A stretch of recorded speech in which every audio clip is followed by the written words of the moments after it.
पड़ोस के लोगों ने एक वयोवृद्ध नेताजी से 26 जनवरी को झंडा फहराने का निवेदन किया। नेताजी ने प्रसन्न होकर कहा, ठीक, मेरे पास एक पुराना झंडा पड़ा है, मैं भी नौकर को भेजकर स्कूल के मैदान में गड़वा देता हूं। नया खरीदने की क्या जरूरत है, मैं सुबह आ जाऊंगा फहराने, आप लोग कुछ फिक्र ना करिए। नेताजी ने नौकर से झंडा गड़ा आने को कहा। नौकर था शराबी, आखिर नेताजी का नौकर ठहरा। भूल गया, रात 3 बजे उसे याद आई, बेचारा घबरा कर झंडा गड़ा आया। गलती केवल इतनी हुई कि तिरंगे झंडे की जगह रात के अंधेरे में वो अपनी पत्नी का पेटीकोट बांधा है।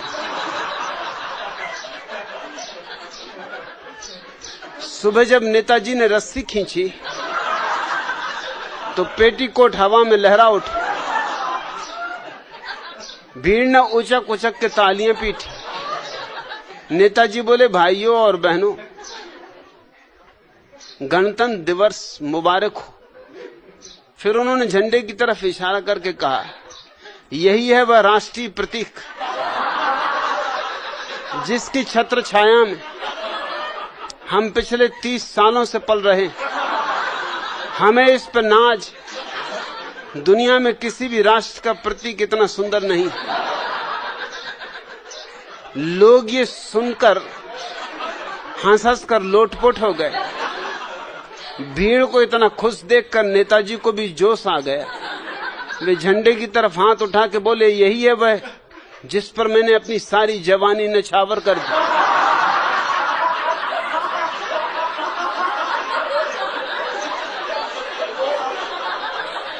इसी की इज्जत बचाने के लिए मैं भी 3 बार जेल गया। सच कहता हूं, मैंने तो कसम खा ली थी कि जीऊंगा तो इसके लिए, और अगर मरना पड़ा तो मरूंगा भी इसी के लिए। भीड़ को बहुत मजा आया। नेताजी ने कहना जारी रखा, यद्यपि यह भी एक कपड़े का टुकड़ा ही है, मगर इसमें ऐसे ऐसे राज छिपे कि इसके पीछे सुभाष चंद्र और भगत सिंह जैसे कई मर्दों ने अपने प्राण तक कुर्बान कर दी। अरे ये चीज ही ऐसी कि इसे देखकर खून जोश मारता है। जवान ही नहीं, बूढ़ों की रगों में भी गर्मी आ जाती। तालियों की करतल ध्वनि से मैदान गूंज उठा। नेताजी बोले, आप सब लोग इतने उल्लास से भर के अपने राष्ट्रीय प्रतीक को इतने प्रेम भाव से देख रहे हैं, यह जानकर मैं अति आनंदित हूं।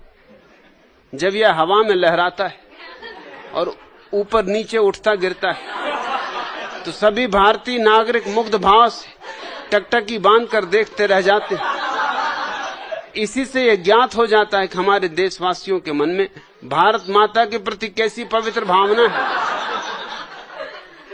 और जब हम इसे ऊपर उठाकर शान से सड़कों पर चलते हैं तो क्या जवान, क्या बूढ़े, सभी आह्लादित हो उठते और इस तरह भारत माता के प्रति अपनी सच्ची श्रद्धा व्यक्त करते। लोग बहुत शोरगुल करने लगे। नेताजी ने कहा, भाइयों और बहनों, बस एक बात और कह के मैं आज का भाषण खत्म करता हूं, फिर हम इसके बाद जनगण मन करेंगे। मुझ बूढ़े की यह प्रार्थना है कि जब मैं मर जाऊं तो मेरे ऊपर कफन की जगह इसी को गड़ा देना, ताकि जिससे जिंदगी भर चाहा मरते वक्त उसी के नीचे लेटने की मेरी आत्मा को संतोष मिले। जय हिंद। और अब मैं जाता हूं उस हरामजादे नौकर की तलाश में जो कि झंडे की जगह लगता भारत माता का पेटी को डंडे से बांध गया।